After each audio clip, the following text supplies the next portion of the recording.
Welcome to PhD with Women on IT Hack the Future. My name is Beata Young, and today's PhD Positivity Hack Delivered will be by our International Women's Day special episode, Breaking the Glass Ceiling One PhD at a Time. Episode 94 starts here.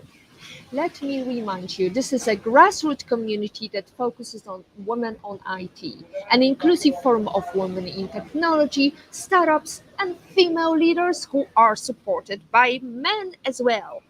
And I bring her to that hustle because empathy is my mojo, and empathy is critical when you are breaking the glass ceiling one PhD at a time.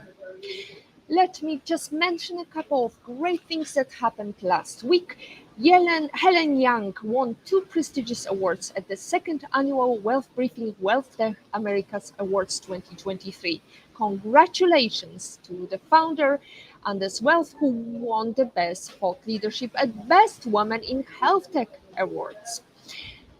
Naomi, who is my personal mentee, Naomi Millen participated in Sisters Circle in Haiti, peer network building session with other VV Growth Sisters, Vital Voices Global Partnership.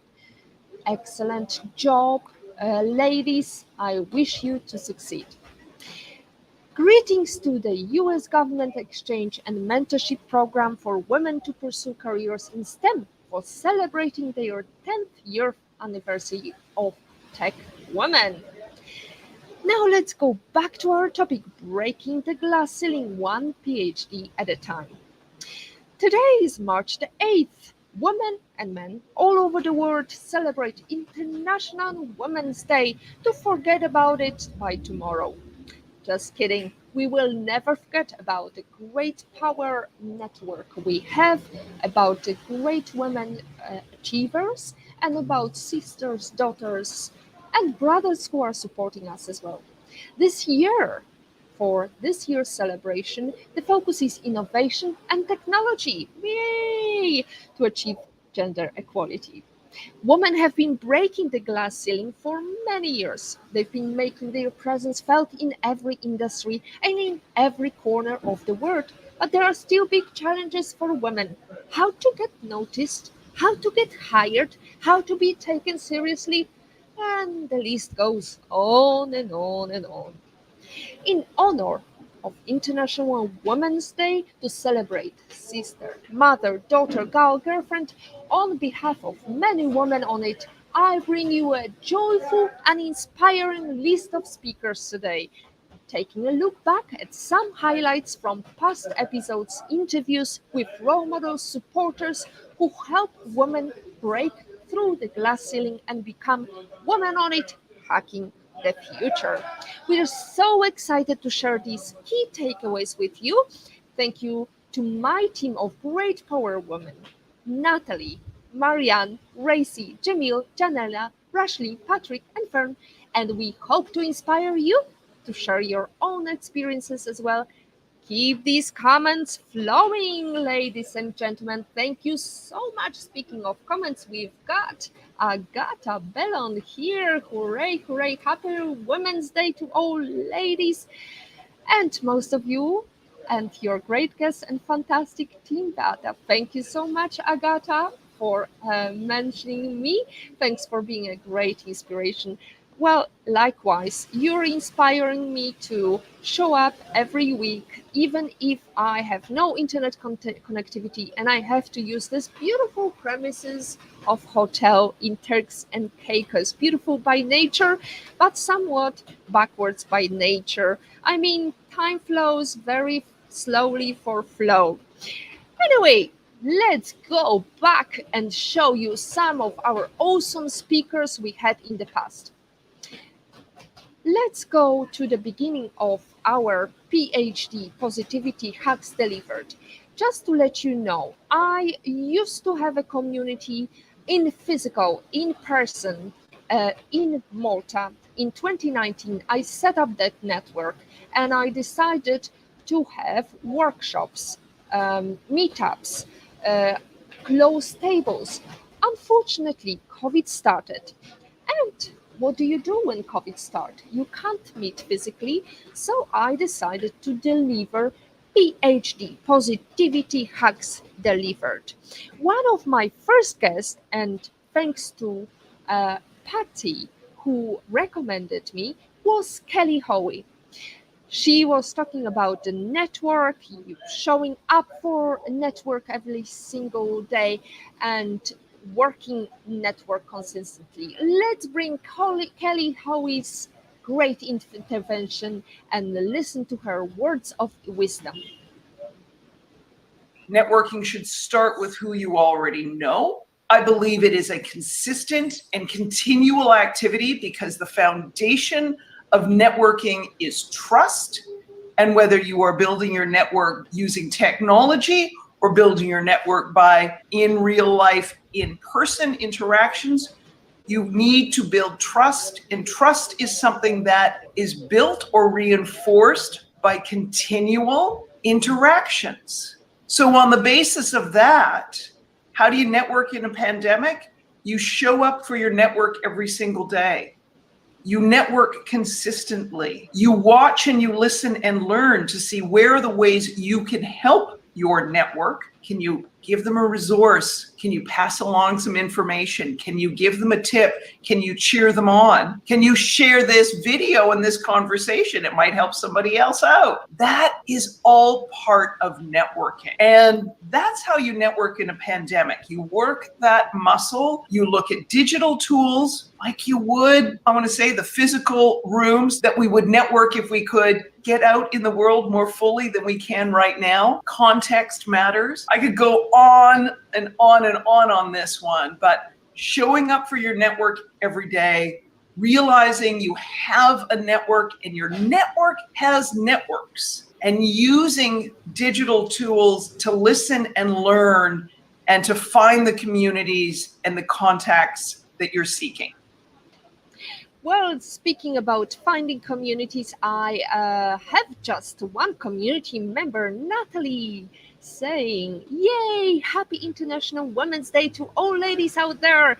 Indeed, Natalie, thank you so much. You show up to my network every time, and I'm really grateful for your great, diligent work, including that great social media you just posted today. And thanks to you, I can enjoy my coffee while it is being posted. Speaking of social media, speaking of networks and using digital tools to listen and learn and find the communities. This is the way I connected with our guest Masha Zvereva, an entrepreneur, speaker, content creator, ex-Googler, and an advocate for women in the workplace. We followed each other on Instagram, and I felt the urge to invite her to share her story of isolation and the big tech machine and how to break the bias in tech. Let's listen to Masha's great piece of advice.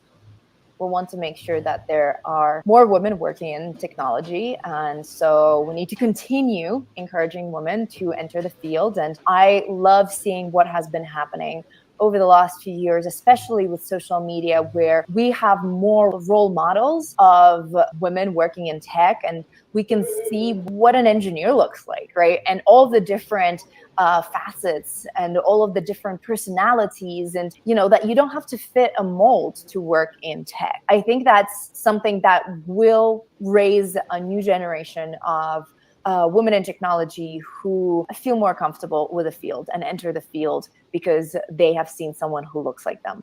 So I think representation, increasing the representation of women in technology is step number one. Step number two is networking and growing our networks and being much more strategic about it and much more proactive and much more intentional about it.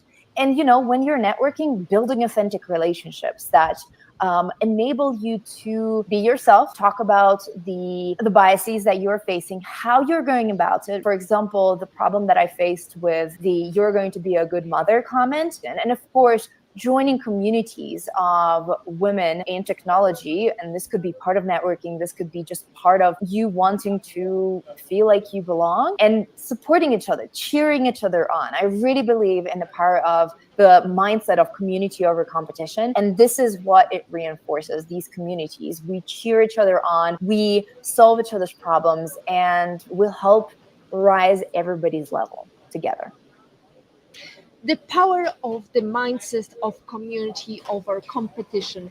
I would even like to bring to your attention this term called co-opetition, which is really bringing together the same efforts together, which break creates great power network, just like we had with some women in Malta when they invited me to speak during their event, and we brought ladies together because after all it doesn't matter who belongs to where, what we are doing in lines in the same goes in the same line together.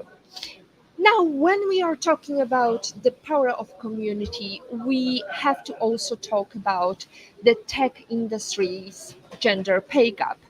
At the moment, it's about 16% higher than the national average, and I mean, it's in the US only. I guess somewhere like in Poland, for example, it's even higher. So the tech industry gender pay gap is still a real problem, especially given the recent fires at big tech companies, which we know usually is the ladies who are fired because they have to look after their household. They are more problematic. They may not be quite flexible with working conditions. Anyway, there are so many obstacles for us. That's why I believe it's extremely important to establish your self worth and add tax on top of it, as we were advised by Marisha Stewart. Salary is connected to your worth. And so the question is, you got to believe in yourself. You got to believe in what you have done and what you can do. How can you bring worth to that company? How can you bring worth to that organization? And how you can articulate, right? How can you articulate your worth in that interview to let them know this is what I'm worth?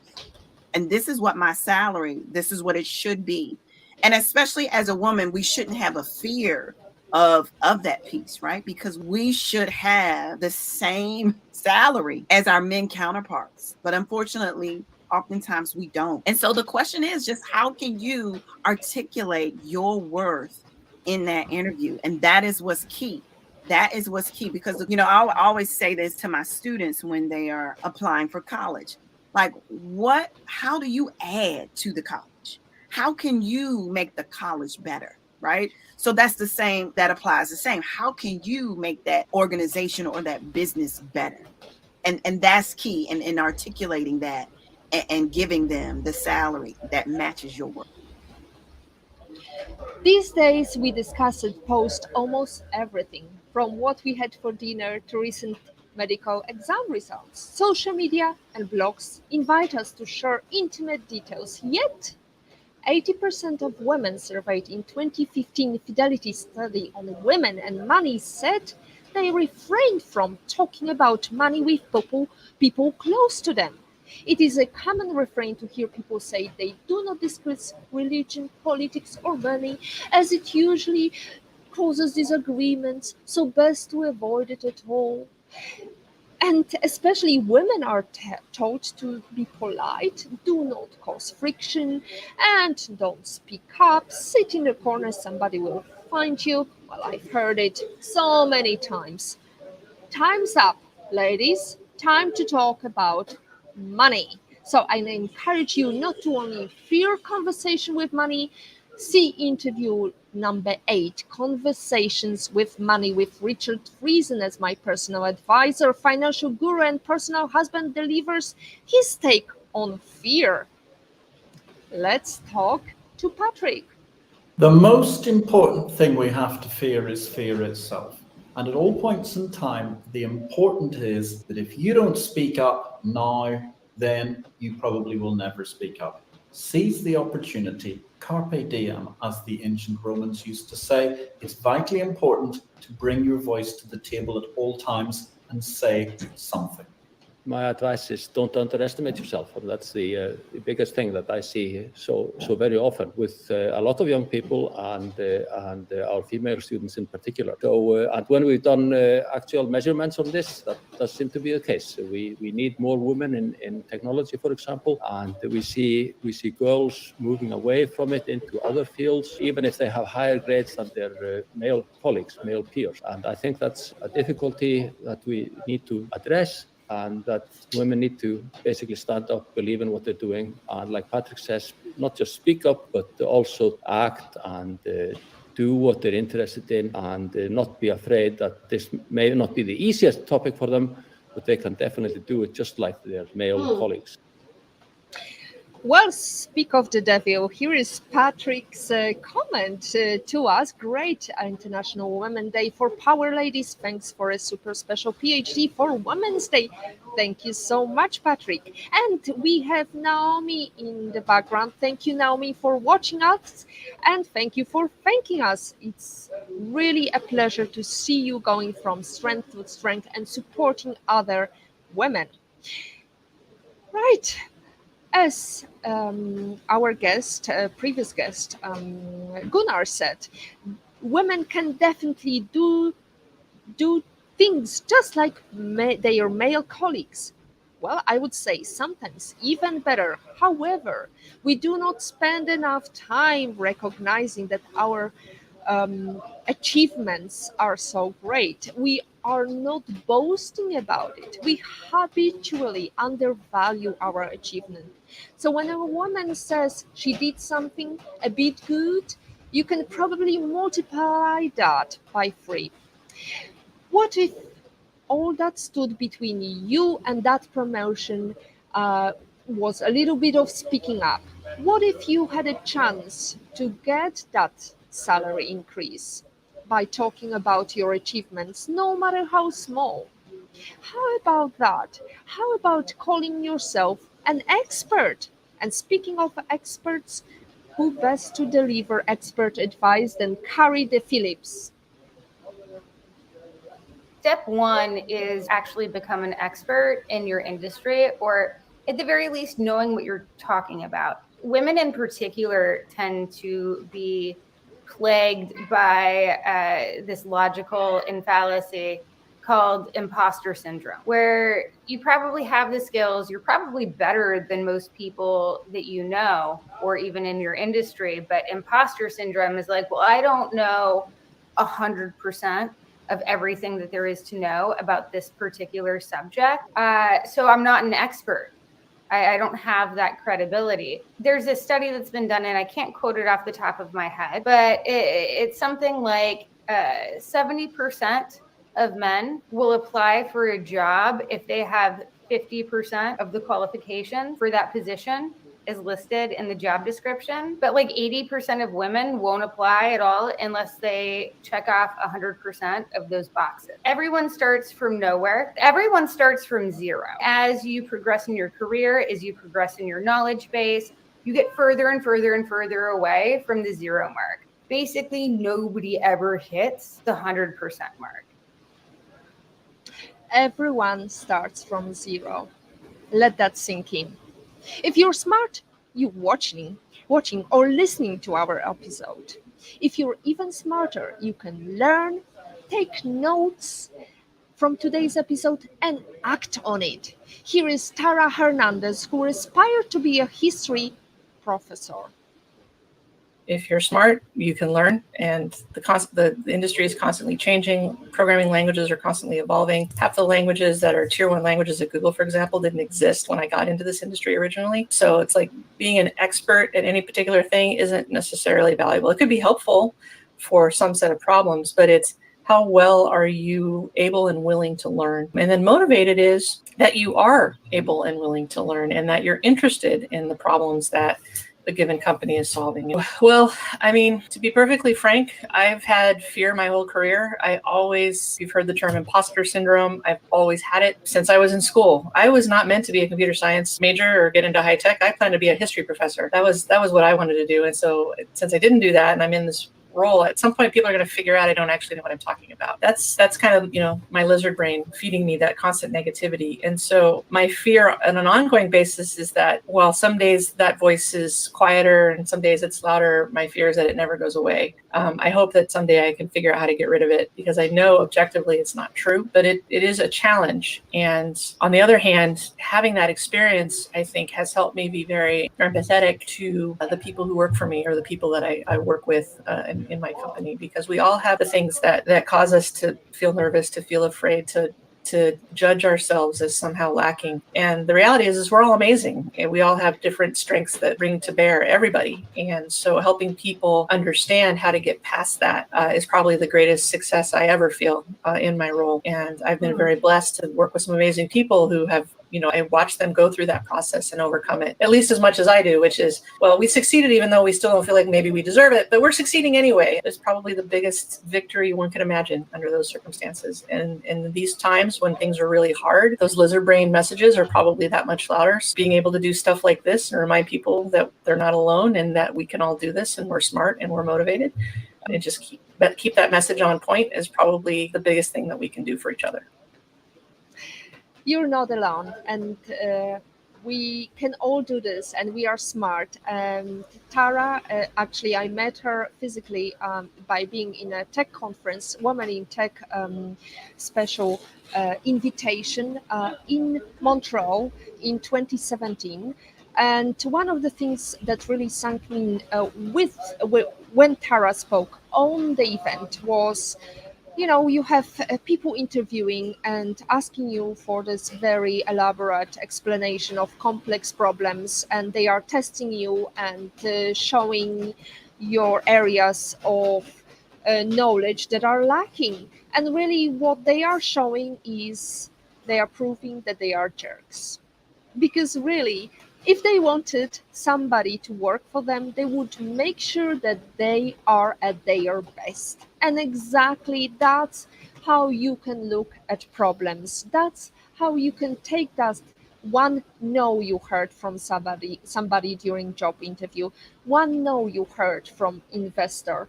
Because really, at the end of the day, you can get up next morning and still smell the coffee and enjoy technology and do networking and find another opportunity round the corner. So you're not alone. You're smart. You're motivated. Just like our next guest. In fact, the very first guest, Fran Moisa, who could not join our live today, however, left us a message, an extra word. I am sorry I could not join today, and I will forever be grateful to Beata and the team for the wonderful work they do. It has been an absolute pleasure being part of PhD, and if I could leave all the wonderful career women with a piece of advice, it would be your own superhero. Remember, that's a word from me. Perfect word. It's called not perfection. It's called progress. Progress over perfection. Let's listen to Fran's take on that. I think leaders, whether men or women, have it very hard because somehow we created this culture and we look up to people, we put them on a pedestal. We expect them to be this, that, and the other. We see influencers, thought leaders, whoever came up with that term. Then when we are in the real world, in business, and we have our manager or leader, and they are human, and they're not this image that we've built up in our minds that they have to be like this, like that, and the other. We put them down. Yeah. Yes. We start to dig for stuff because it's not based on our expectations, and it doesn't help anyone. And in addition to this, we are all leaders in our own way. Leadership is not given by your title. Leadership is given by the qualities you display. So are you a secretary in a company, most people think, oh, yeah, she's not a leader. Well, actually is in her own Yes. field, in her own Yes. role. Leaders make mistakes. Get that through your head. We all make mistakes. It's important, though, that we learn from them and wherever possible, try and again use our empathy rather than sympathy and try and be better than what we were yesterday. But stop putting people on a pedestal and expecting them to be perfection, because no one is. Exactly. Speaking of perfection, did you notice how I was interrupting our guest with yes, yes, yes, yes? Well, that's a progress. At least now I know that during the interview I just have to keep quiet and nod my head. Right. Speaking about perfection, we've got perfect comments in our comments section. Let me just bring them to you. IPOV in Patrick's opinion. Well, that would be my personal advisor, husband, and great supporter. Oh gosh, hadn't expected to see myself there. Yeah. Thanks for giving us guys a brief chance to say hello, ladies. Well, you're more than welcome. You're more than welcome to support us as well. And if you want to be part of supporters, you can definitely support us financially as well. There is no limit, and there is no limit to who can join the network. If you want to cheer us, you don't have to even give us money. Just say hello, give us an extra love, little heart, or a comment, or share this video with your peers, with your network, because we need all the help we can get. And the biggest problems are the shared problems, the ones that nobody owns but everybody is affected by. And female participation in the workplace, in leadership position, in governments is definitely a problem. We do need to have parity. We do need to have more women sitting at the table. We have another great comment, Jane. Happy International Women's Day to every lady out there. Thank you, Jane. Great to see you too. And thank you for your ongoing support. I'm happy to have your comments. Speaking of men supporting women, I would like to bring to this another core mission that I wanted to share with communities. Women in startup and entrepreneurship. We talked about progress over perfection, small steps lead to big accomplishments. And when I'm thinking about great accomplishments, it brings memory of my assistant Racy May Mendoza, who managed to invite industry veteran startup guru to our show. And the first time she said, I invited Guy Kawasaki, and he said yes. I thought, well, it cannot be the same Guy Kawasaki. Are you sure? Are you sure? Sure. Yes, that's the guy. Oh, show me his profile. That's the profile on the LinkedIn. Well, she just kept trying, and she found this great mentor who speaks about women in tech and how important it is to have more females invested. Let's listen to his piece of advice. Why you would eliminate your genetic pool or reduce your genetic pool by 50% by eliminating women is beyond me. I mean, that to me is just stupid, because you should not care about the gender, race, religion, sexual orientation of an entrepreneur. All you care about is they can create a great product and create a great company. And that alone is so hard. You know, why are you throwing out these other externalities that really are meaningless? And I think a lot of it is because, frankly, men are stupid. Men are threatened, particularly in America. If you're a white man, you are really threatened. And so they are just trying to preserve the status quo. But let's just say the demographic trend is not their friend. Listen, the CEO of Canva is about a 34-year-old, maybe, woman. So I work for someone half my age, and a woman. And I'm proud of it. Listen, gender biases still exist in the startup ecosystem.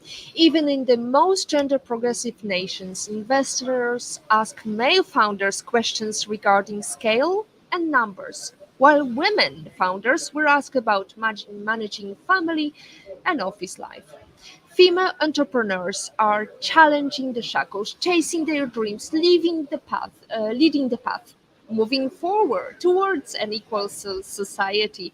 Sometimes they are leaving the path because it is very muddy out there. Here is a piece of advice from Kinya Kelly on how to start your own path and grow the pie.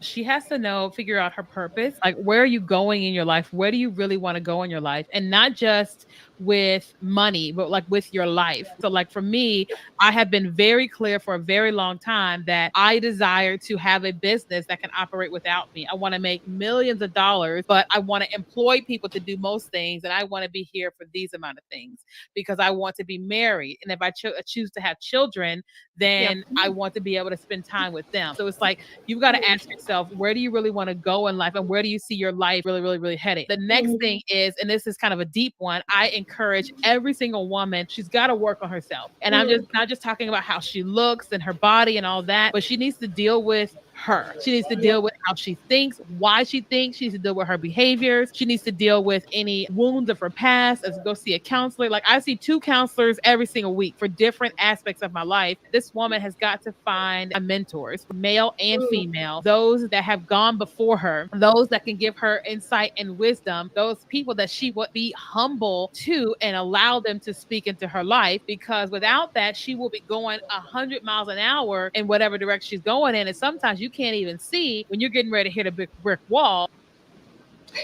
Hitting a brick wall and talking about entrepreneurship, we have a happy International Women's Day wishes from Rashlin. Rashlin is a freelancer. She's also working on her cake business. Good luck, Rashlin, with your business, whatever it might take you to. I'm sure it is sweet. Anyway, talking about sweet business, we have to mention Vladlena with her great startup Rogo Go Go Go. One of the entrepreneurs I hosted that impressed me highly. With her startup advice, a great idea is only the start. Let's listen to her. Having the idea is just the first step, but like you said, a great idea is only the start. So how do you execute that? And I would say, have confidence in yourself, have confidence in your ability to learn things. Knowledge is power.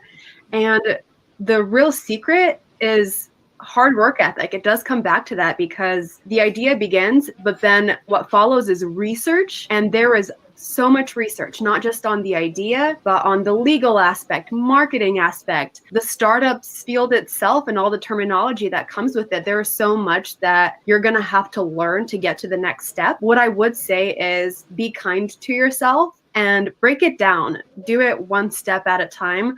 That's the way to move forward. I think when we are thinking too many things, we get overwhelmed, and that's where we panic and think, I don't want to do this, or I can't do this. I would say break it down, make it small, do it well, and then move on to the next thing. I think that is really what would bring success.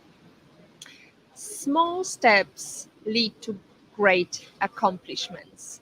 And hard work ethic is also at the core of Azadeh Williams' mantra. Yes, we can focus on the hardship. However, remember the quote I like to remind you every episode. Look for something positive each day, even if some days you have to look a little bit harder. Let's look at Azadeh's advice. We're going through a massive historic change. Whatever we're doing as female founders, as female innovators, storytellers within technology, we are making history. The struggles that we are facing, we have to do it. We have to fight through. We have to break those ceilings, because we're doing it for the next generation. When I made the shift from journalism to starting an agency and saw a lot of the issues running a business, being female, and I'd walk into a boardroom, I'd be the only one there with dark long hair, an unusual name. Everyone else would be white, European or Anglo-Saxon, middle-aged male, and I would feel like, oh gosh, do I have to make myself smaller? Do I have to make myself more masculine? No, just own who you are, be who you are, be proud of it, be your authentic self, do what you do because you know you're good at it, and eventually your vibe attracts your tribe. And you just have to keep pursuing and persevering. And if people are not investing in you or are not hiring you because of their own prejudices, that's their loss. And you know what? It will eventually come round. Absolutely. And we are coming round to our favorite question. What are the top 5 soft skills all career driven women should have? Let's bring Rachel Coward's answer to this equation and listen to her advice. What are the top 5, soft skills for females in the industry? And it was hard to narrow it down, but I think number 1 would be networking. I found for me, it is almost more who you know than what you know. You can be the smartest person in the room, but they're still not inviting you into the room if you don't know somebody to invite you in the room. So I would say talk to everybody. Number 2, developing 21st century communication skills. I think that it's not often emphasized how important it is to be able to communicate yourself via an email effectively without sounding curt or rude or wrong or whatever it might be. So I think learning to communicate your ideas without nonverbal cues is really important. Number 3, I would say public speaking. Public speaking is so daunting, but a lot of it is required. Number 4, time management. Learn to love your digital calendar. Schedule everything, even time off. Self-care is real important. This didn't make the list, but it should have. It's important to even schedule Rachel's lunch so nobody books you in. And last but not least, and I think this is very important, especially for women, because research has shown women take so much more of the admin jobs and the unpaid work. Say no. If it is not absolutely yes, I would love to do that, like I thought when you invited me to come here. If it's not that, it's a no. If it's the middle of the road, it's a no. You don't have time for it. No. Only do the things that really excite you and really make you passionate, and learn to say no to those things that you just don't really want to do, because there's only so much time in the day. Public speaking is so daunting, but a lot of it is required. And the more you do it, the easier it is. Remember, progress over perfection. And one of the best speakers I had a privilege to host was my role model, inspiration, Cindy Gallop, who liked to advise women, don't look back. You're not going that way. For the purpose of delivering this International Women's Day episode, let's look back at her words of wisdom, which inspired many generations of entrepreneurs, including Nora Dinuso, who built her own agency and was a speaker on PhD. Cindy, go, go, go. Start your own industry.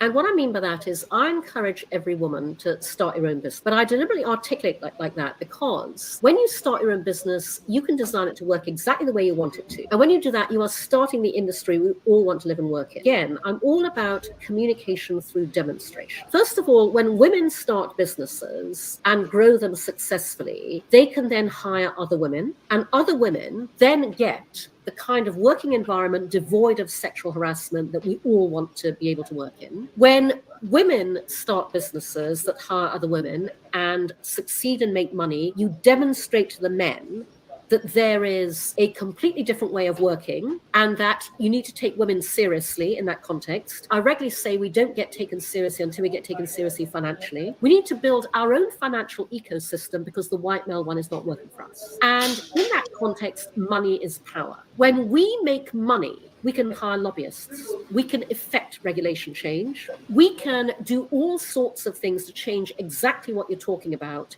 When we get taken seriously financially, the men have to listen, and we have the money and the power to make shit happen. We have the money and the power is with you, ladies. Today, tomorrow, in Women's History Month, in Women's History Year, just make it your time now. Women challenge the status quo because we are never it, as Cindy Gallop repeats. And another great quotation from Cindy, The mantra of activists is, if nobody speaks up, nothing changes. Today is your day to take the future in your hand. And speaking of future, we are going to join with another great speaker. Let me bring this to your attention. Join us Wednesday, 6 p.m. CET, 12 p.m. EST, and we are going to speak with Helen Panzarino, who is an advocate for women in technology, fintech, entrepreneurship. She's been Rainmaking Loft managing director. She's been with startups all over the world, and she is definitely changing the future for all of us. So if you have any questions, get them ready for next week. In the meantime, I would like to thank as well Jamil Navarroza, who says Happy International Women's Day. Thank you, Jamil. It's great to see you multitasking and doing amazing job here. And that's it from episode 94 PhD Livestream International Women's Day special episode, when I brought to you so many speakers on one day. To stay updated and ensure you never miss a Positivity Hacks delivered, follow Woman on It and turn on notifications to be alerted once a video has been released. I also encourage you to share, listen to our podcasts. I wish it was more popular on all these podcasting streams. Hope you can help us achieve that. Think like a queen. A queen is not afraid to fail. Failure is another stepping stone to greatness, as Oprah Winfrey likes to say. As always, our positivity hacks delivered are available online, live podcasts. Do a bit of support and like, comment, share, not just today on the 8th of March, not just in the Women's History Month.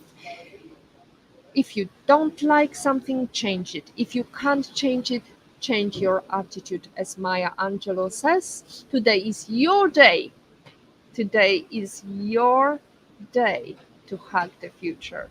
Hug the positivity you want. See you next week. Good luck with your Happy Women's Day. Thank you.